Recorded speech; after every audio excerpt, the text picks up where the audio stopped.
Hello, this is Jackie Moore, and I am recording a lecture for you to listen to on the concept of innovation ecosystems for high-tech companies.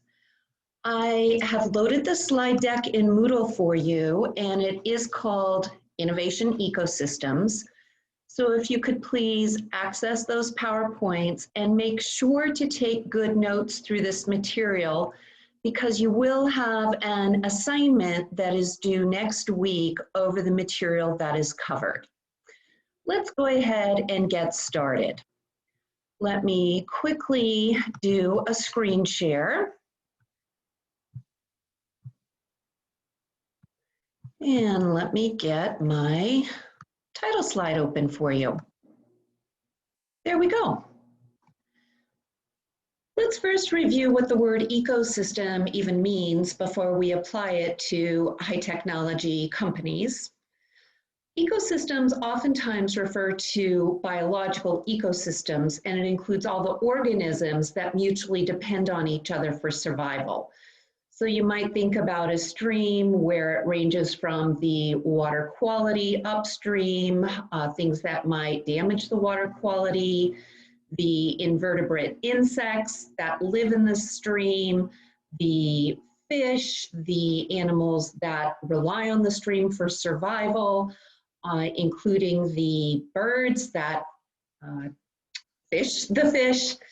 So the idea of a biological ecosystem revolves around this idea of symbiosis, that two things together rely on each other in a mutualistic way for survival. And these are sometimes referred to as interdependencies. So again, just to review, an ecosystem from the biological sense includes all the living organisms, which are called biotic factors, things that are alive, as well as the physical environment, the rocks and surrounding community that are not alive, the abiotic factors that function together as a unit. So let's go ahead then and apply that to business. We do hear this word business ecosystems quite frequently. A business ecosystem is more than just the value or the supply chain that most business managers are quite familiar with. A value chain often includes the company's suppliers, the internal company processes that deliver value, such as operations and manufacturing, and then the distributors and retailers that make the product available to the customers in the company's target market. So this is referred to as the value or the supply chain, and an ecosystem is much broader than the company's supply chain. The ecosystem includes the complementary products. So if we're talking about a company like Apple, for example, the complementary products might include the devices that you use when you're working out to insert your iPhone so that when you're working out, you don't have to hold it or stick it in a pocket. The ecosystem also includes after-sales services that are oftentimes provided by companies other than the manufacturer. For example, for Apple, the after-sales service might be provided by Geek Squad at Best Buy.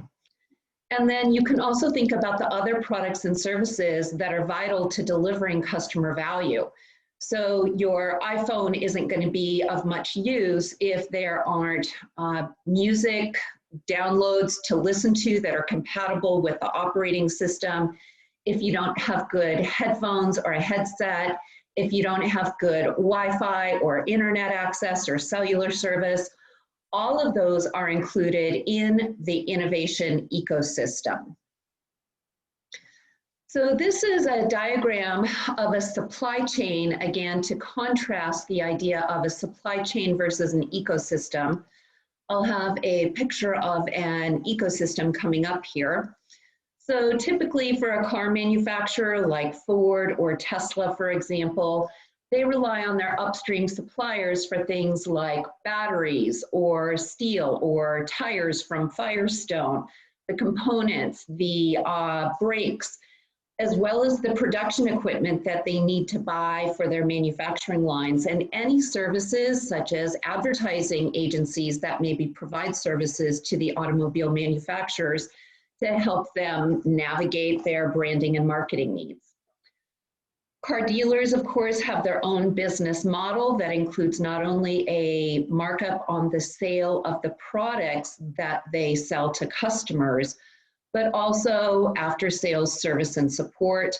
They have to include in their business model the commission for salespeople, as well as the training for salespeople, inventory carrying costs on the lot. So the car manufacturers need to understand what are the profit drivers for their downstream dealers.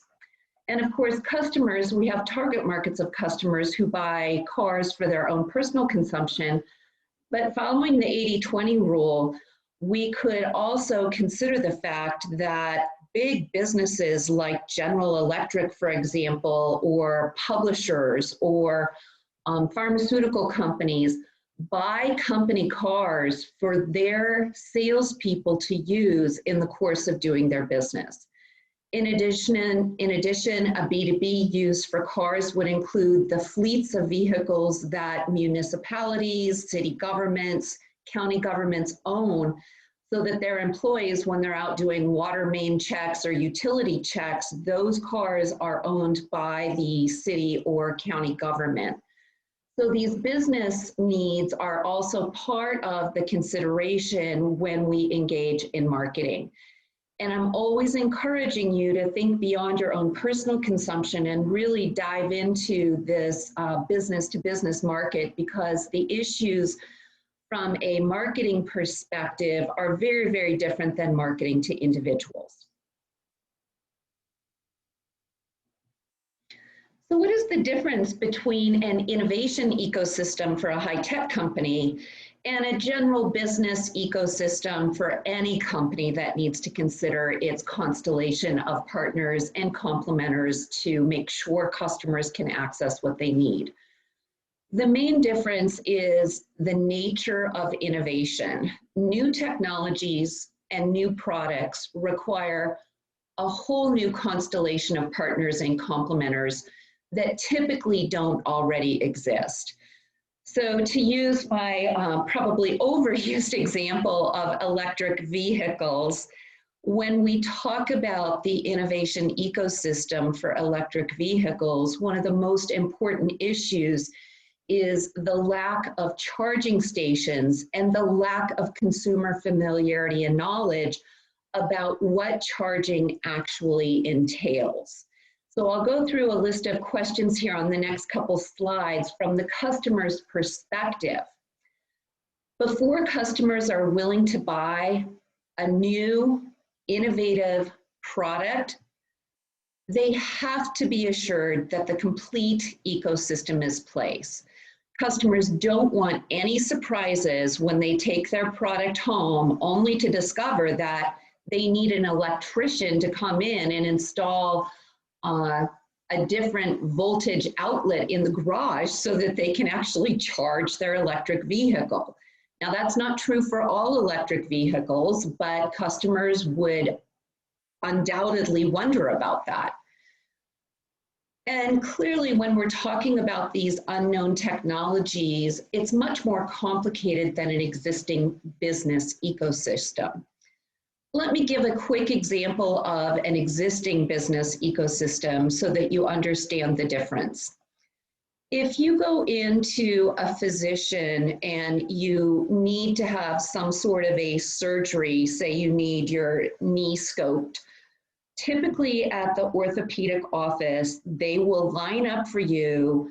Do you need some short-term financing? Because increasingly they're requiring that you cover your copay at the time service is rendered. So you'll see that they have material on the desk for you, typically to find out how to get a short-term loan if you're going to be over your head with your copay. They also know that you need physical therapists, so they'll have information about that. They have relationships with drivers so that if you don't have somebody who can take you home after your procedure, they can line that up for you. And this idea of the business ecosystem is common and companies know it's important, but all the players are already in place and all they need to do is tap into that. For a high-tech innovation ecosystem, the players often aren't in place. And as a result, companies have to tackle not only their own R&D to invent their new technology, but they have to pay the same amount of attention to ensuring that the innovation ecosystem is in place. So let's look at some of the questions customers might have about the innovation ecosystem around electric vehicles. Do I need a new plug installed in my garage?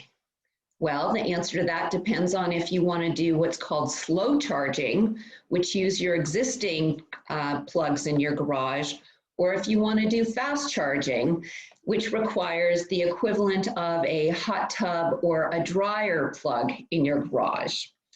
Depending on where you live and the nature of the electrician, this can cost a few $1,000s, and in some cases, cities require a permit for the work to be done. So right away, that's a huge barrier, and unless the electric vehicle companies, either dealers or manufacturers, are aware of how to navigate this, it definitely would be enough to say to customers, hey, I'm just gonna buy the traditional gasoline engine. Where and how long does it take to charge while I'm on a road trip?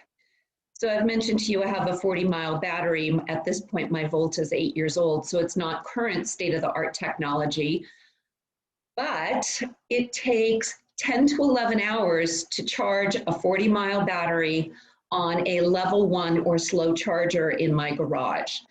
And so I can plug it in overnight, and it's totally sufficient for me.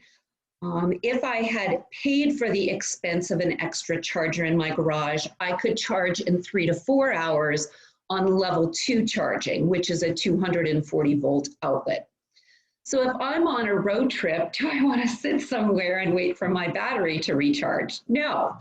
Now, if you're Tesla, Tesla has what's called fast charging, also known as level 3 charging. And their batteries are approximately 250 to 300 miles in range. It takes 20 to 30 minutes to fuel up that battery. And in this particular case, it's quite a bit different than just pulling into a gas station and getting your gas, which is why Tesla's chargers often are found next to a Starbucks or next to some sort of an outlet mall near the interstate so that you can fuel up while you're on a road trip. Hey, what do you do if you're an electric vehicle owner and you run out of gas, meaning out of electricity? In this particular case, you don't just go to the gas station with a gas can and get a gallon and come back or siphon some gas out of somebody's car. You have to hope that your AAA road provider that you call actually has a charger that will allow you to get an emergency charge on your battery. And this fear of running out of battery is a key barrier to electric vehicle drivers. There's an indicator on your dashboard that shows you your remaining mileage based on the state of charge of your battery as it goes down from 100% state of charge to 10%. And many electric vehicle owners are very fearful of letting their electric battery run too far down because it's very sensitive to road conditions. If you're going uphill, it sucks a lot more, just like your gasoline would. If you have the air conditioner on or the heater on in the car, it consumes a lot of the battery power. And so these unknown things mean that your estimated range that appears on your dashboard may or may not be accurate based on the weather and the ambient driving conditions. So I'm not going to go through all these answers in this level of detail, but what I'm trying to show you is that these things are based on the constellation of other players in the industry. And if they are not in place, the customer definitely experiences that fear, uncertainty, and doubt that we've talked about. And these issues also apply to fleet operators. Many people say the sweet spot for electric vehicles in terms of a target market is for city municipalities who are trying to save on gasoline costs. But what's interesting about this is the gasoline costs come out of what's known as an operating budget for most companies. And the fact is, electric vehicles can be up to 2 times as expensive, and they come out of a capital expense. And this idea of who pays for the electricity is not addressed in the budgeting process for fleet ownership. And as a result, fleets oftentimes don't buy electric vehicles because nobody can figure out this, how do we amortize the additional capital expense out of one budget when there is no fuel expense out of the operating budget? So it's very, very complicated.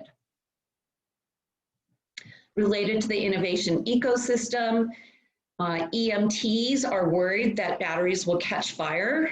This is not necessarily a legitimate concern, but again, it's the unknown that holds people back. Cities and counties oftentimes pay for road infrastructure and upgrades with road taxes, and that's a tax based on gasoline. So cities and counties are actually quite worried as the ratio of electric vehicles on the road increases. Cities and counties are part of the innovation ecosystem as well. The dealer is also part of the innovation ecosystem. And this middle point, it takes 3 times as long for a car salesperson to sell somebody on an electric vehicle because of all these questions and all these unknowns. And the fact when you want to test drive an electric vehicle, most car makers only have one, and as a result, consumers who want an EV have to do quite a bit more shopping around. And it would make a lot of sense if we could just have electric vehicle dealerships, but that violates our franchise laws in the United States, where each franchise has to be exclusive or unique to a manufacturer. And so car salespeople don't like to sell electric vehicles because they make the same commission, yet it takes them 3 times as long. Car dealers are also really concerned about the loss of service revenue because the cars don't need to be brought in for oil changes. And electric vehicle manufacturers also realize that the margin they're making on electric vehicles, especially in the early trajectory, the early sales trajectory, has actually been negative as they try to amortize their R&D costs and their battery costs against the price that they were able to set. There are some interesting websites. The website here is called Plug In America, and it's designed to help customers answer these sorts of questions. But again, most people don't find this website, Plug In America, because you're looking for information typically from the dealership where you go buy your car. Okay, so let's review what we know so far from this material. What we know so far is that the innovation ecosystem is defined as all the various players, the entities and stakeholders that A, have an impact on the customer's experience as they buy, own, and use the product. All of the stakeholders that play a role in ensuring that the product performs as promised, and you've heard this phrase before, and these are known as complementors. They provide complementary products. And in this particular case, it would be the charging stations, for example, that are the equivalent of the gasoline stations. It would include the roadside service companies that know how to handle the unique needs when electric vehicles run out of fuel. And the innovation ecosystem includes all the other stakeholders that have a stake in the product's operation, success, and failure. So in this case, it would include regulators, it would include competitors, it would include industry trade associations, and I really want to emphasize here that the government normally falls under this role of the regulator, but I did mention how the government relies on these city road infrastructure budgets based on gasoline taxes. So now I have a picture from a report that the National Academies of Science put out in 2015. I've mentioned to you previously that I was a part of this committee, and the material I was responsible for in this report was actually the customer considerations around this innovation ecosystem. And this is much more complicated, as you can tell, than a simple supply chain that I had diagrammed previously. And all of these players have a stake in whether or not electric vehicles are going to be viable. I have a series of screenshots now that show you some of the unique issues in this innovation ecosystem. So we know that Tesla does not have dealerships because of some of the problems with the industry franchise laws. And as a result, they only have what are called showrooms, and they do not have any state businesses that can actually sell Teslas. And one of the strongest opponents to Tesla being able to sell out of their showrooms was the state of Michigan, as you might expect. Other states have sued Tesla over having showrooms even, although they don't violate dealer franchise laws. In addition, there are many companies that are attempting to provide charging in public places, including employers who are trying to encourage their employees to take a stand against the pollution and climate change issues from gasoline-powered engines. And so I have a series of pictures here of different charging stations. Kohl's has done a study and found that electric vehicle buyers, if they come and use their chargers, and I have to tell you, I'm not sure exactly how they get this data. It's kind of interesting. They spend more time in the store because of what I've told you about the length of time it takes to charge, for instance, a Nissan Leaf battery, and they actually buy a higher dollar value items. And the reason for that is maybe expected. Electric vehicle owners tend to be more affluent. And you see on this charger, there are actually two plugs. I can't tell from the charger if it's two different plug types, but there are what are called combi plugs, that if you have one type of electric vehicle, you can use one type of plug. But then if you have a Nissan Leaf, for example, compared to a Volt, you would have a different plug type. A few more pictures here. There's a really nice West Coast electric highway on I-5 that goes from Seattle down to San Francisco that is designed to make it easy for people who have electric vehicles to drive that kind of distance.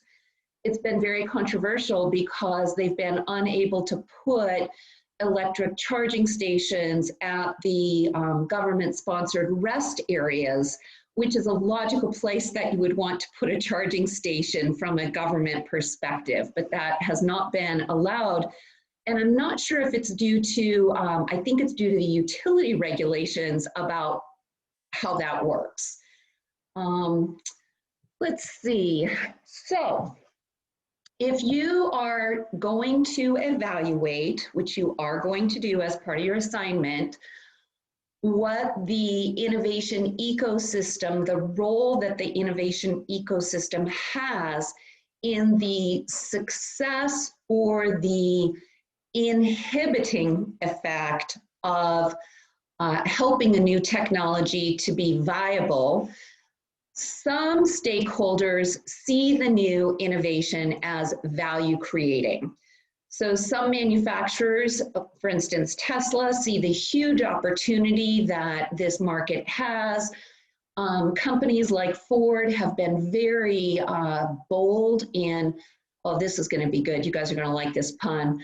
They've been very bold. They've come out with the Bolt, which is an SUV type electric vehicle under their new CEO, Mary Barra. And they see this as value creating. To the extent that utilities are able to manage the increased demand from charging that comes with electric vehicles, they view this as another source of revenue. And charging networks have sprung up. For instance, there's a network called ChargePoint, and they're building new business models around charging infrastructure. I put question marks on these because the actual viability of the business model is still quite suspect about whether these will actually be profitable relative to the fixed costs of the infrastructure. On the other hand, the new innovation can be viewed as value destroying for some players in the ecosystem. The manufacturers that lose money on these, for instance, Renault, the French automotive maker, the CEO there was on record saying that for every electric vehicle they sold, they lost money because the costs of producing the car were greater than the price that they felt that the market would bear. And I've already mentioned the car dealer concerns around loss of service revenue, salespeople concerns about the commission relative to the amount of time it takes to sell the car, and the training time that it takes to get salespeople up to speed on electric vehicles is a big investment. And then those salespeople, to the extent that they maybe leave to go to another dealership, they take that training with them. And in terms of whether the innovation is value creating or value destroying, there's pluses and minuses from different customers' perspectives, as I've mentioned, whether car repair and roadside services view this as an opportunity, emergency responders, again, I could put city governments here. So for each of these stakeholders, a company must assess whether they're going to be on board and see this new innovation as something that is a really positive movement for their business. And to the extent that is not apparent, it's very difficult to build an innovation ecosystem. And as a result, even if a manufacturer has a great electric vehicle, it might not do as well as it could otherwise. This is why Tesla decided that it had to build its own charging infrastructure. It couldn't rely on other parties to do it. If you go to tesla.com, you will see a lovely map of all of the places where they have charging infrastructure across the country. They've been very strategic about this huge upfront investment. They also provide extremely customized service and support because they know there aren't Tesla dealerships in Missoula, Montana, and Tesla owners aren't going to drive to Seattle for that kind of service. And so for a company who doesn't have the innovation ecosystem in place, they oftentimes have to undertake a strategy that we call go it alone, which is what Tesla did, which is hugely expensive.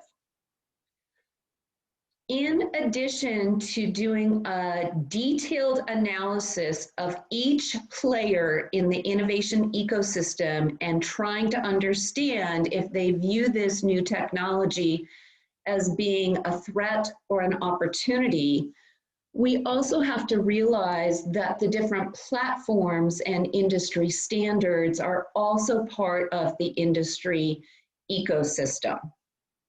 Remember, a platform is a set of rules for interoperability, which is the word high-tech marketers use for plug-and-play compatibility. And this is between the different providers. So what you see here is a picture of a Tesla charger and a CHAdeMO Nissan Leaf charger.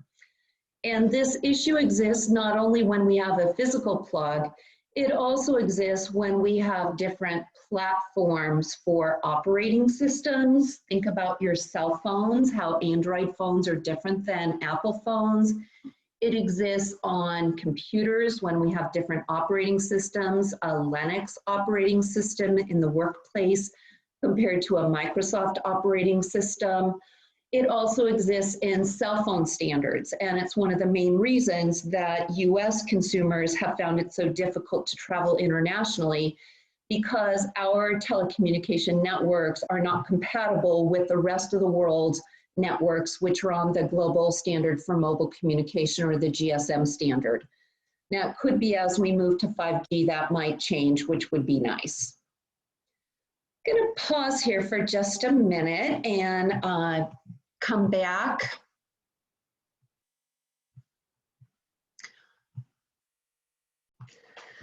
The reason I paused the recording for just a minute is I'm just coming up on 30 minutes, and that's about as long as anybody wants to listen to a lecture. And so I have just a few more slides, 3 more slides. So if you'll Hang in there with me for another minute. I'll finish this up and then we'll go into your assignment.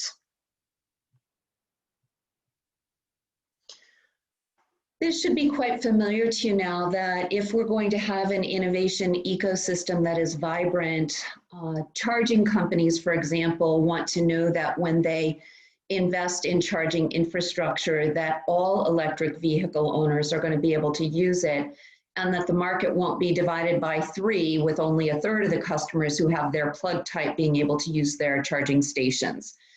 Even if they put in multiple different types of chargers in their charging station, that actually increases their cost of doing business potentially.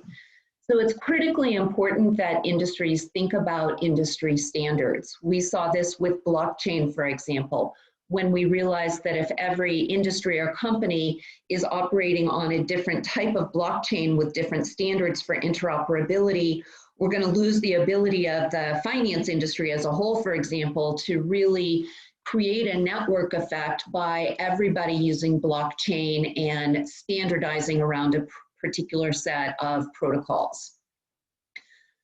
So the implications then, in conclusion, of understanding the innovation ecosystem for high-tech marketing strategy is to realize that a firm's own innovations are insufficient to achieving market leadership, and that its partners who round out all of the different elements of the ecosystem are critically important. This means that paying attention to timing is important. In business, we talk quite a bit about this idea of a pioneering advantage or a first mover advantage.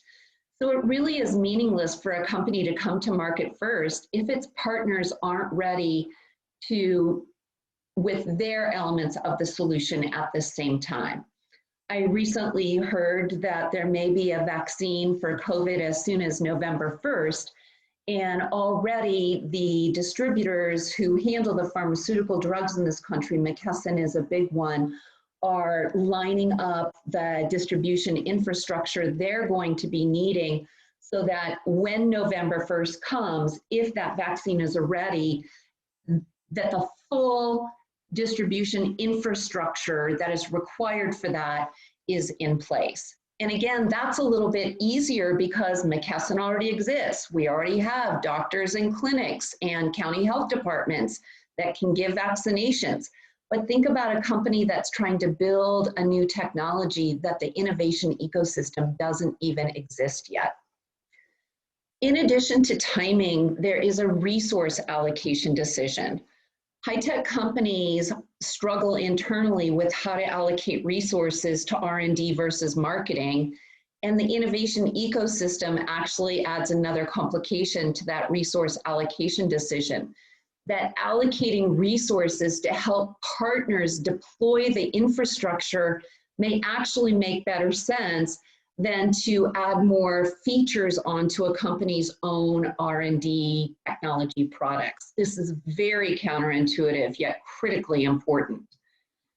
And they may decide to make joint investments into joint ventures to get that innovation ecosystem built up. And when we talk about risk assessment in companies, we oftentimes do a risk assessment on our own strengths and weaknesses. But now thinking about an innovation ecosystem, if my success is tied to my partner's success, then my risk assessment actually has to include my assessment of whether my partner's strengths and weaknesses are going to be adequately addressed in the timeframe that's necessary. These are really important implications to understand from an innovation ecosystem perspective. Final slide. Based on this insight, there are 3 types of ecosystem risk that a company must analyze. First of all is the specific product development initiative. So if I'm going to be Tesla developing electric vehicles, I know that I have to understand my own product development risk. And that's nothing new. We've always known that as business people. The ecosystem now says that I have to also consider this interdependence risk, where you go back to the definition of an ecosystem and the idea of mutualisms. I am now dependent on other players that I cannot necessarily control. For instance, if there are regulatory delays, and this came up in the blockchain article as well, if there are challenges legally by competitors who view this technology as potentially disruptive to their business, they're going to engage in regulatory actions to see if they can shut it down, just like the car dealers did with the Tesla dealership issues. And the idea to manage these interdependencies often does require thinking about financial incentives and industry leadership at a much different level than what most R&D managers are equipped to deal with. And finally, there's a third type of ecosystem risk, and this is called integration risk. Integration risk means that every player in the supply chain has their own purchase cycle, their own customer journey. And this integration risk means that instead of selling an electric vehicle, that on average, American consumers turn over their vehicles every 5 to 8 years. It's going out to 8 years now with economic issues. Prior to 2008, it was an average 5-year purchase cycle for car owners. But then I also have to think about how long does it take for dealers to turn over inventory? How long does it take for shipping? How long does it take for new supplies up the supply chain? And these integration risks are additive. And what it means is that a company who thinks they're going to get 1% of the market in 5 years, because that's how frequently consumers turn over their electric vehicles, and 1% seems like a very modest goal. The fact is, until a company considers the purchase cycle at every single level of the supply chain, that 5 years is likely to be more like 15 or 20 years, unfortunately. And so things happen in these technology industries much more slowly than anybody expects because of this integration risk across all players that need to turn over their old inventory and their old legacy products in order to adopt or integrate the new products. Okay, I'm going to pause here now, and then I'm going to give you your assignment.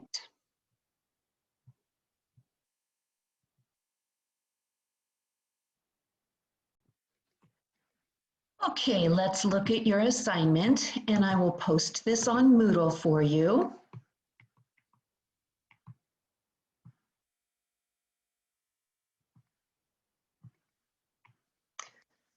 All right, 5G technology is something that came up on our technology class survey, and we're going to start digging into this now. We've got blockchain behind us and quantum computing.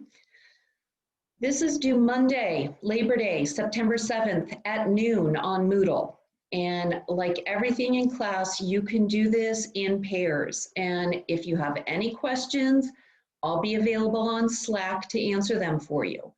Again, I'm looking at how you wrestle with this, so that the wrestling is the key part of the learning. And if you need more guidance, please don't hesitate to ask. First of all, I'd like you to draw some sort of a diagram or picture of all various players that have to be in place in order for 5G technology to be fully viable from a customer's perspective. Remember, in marketing, we always take the customer. And you can use the material from the lecture in terms of this basic idea of a supply chain if you want, as well as the picture of the innovation ecosystem from the slides. This is stuff you should be able to do on your own, although I will post a quick reading for you on 5G technology just to help if you're totally unfamiliar with what it is. Kind of like I did the blockchain vignette, but I'll do an easier vignette for 5G. Then I want you to make a table. So the table will have 3 columns. The first column on the left-hand side are going to be all of those players that appeared in your picture in terms of the innovation ecosystem. And I'd say if you're dealing with about 5 key players, that's probably enough. You don't need to do this for 10. You can do it for 5, you can do it for 10. If you can't do it for 5, probably doing it for 10 is going to be a little bit muddy. The next column is going to be, does that player view 5G technology as an opportunity? And the third column is going to be, does that player view 5G technology as a threat? So much like I went through for the electric vehicle, I'd like you to elaborate on the perspective of each of those players in the innovation ecosystem and what's their role in ensuring that 5G technology is actually something that they view as attractive. And if they view it as a threat, then that's going to be a problem, clearly. So just some bullet points here that capture their perspectives, like I described in the lecture for EVs. Then the third part of this is, based on your analysis, I want you to offer 3 insights from your own based on that table that say, what should a 5G provider do? Like Verizon, for example.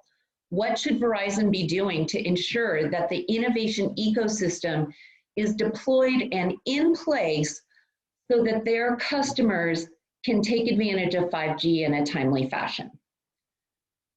So this assignment should be approximately 2 pages, and I think it's going to be a little bit hard to figure out how to get your diagram uploaded with your Word document. So I'll give that a little bit of thought, and I'll post some instructions on Moodle about that. All right, we're going to stop here. Good luck with your assignment. Thank you. Bye.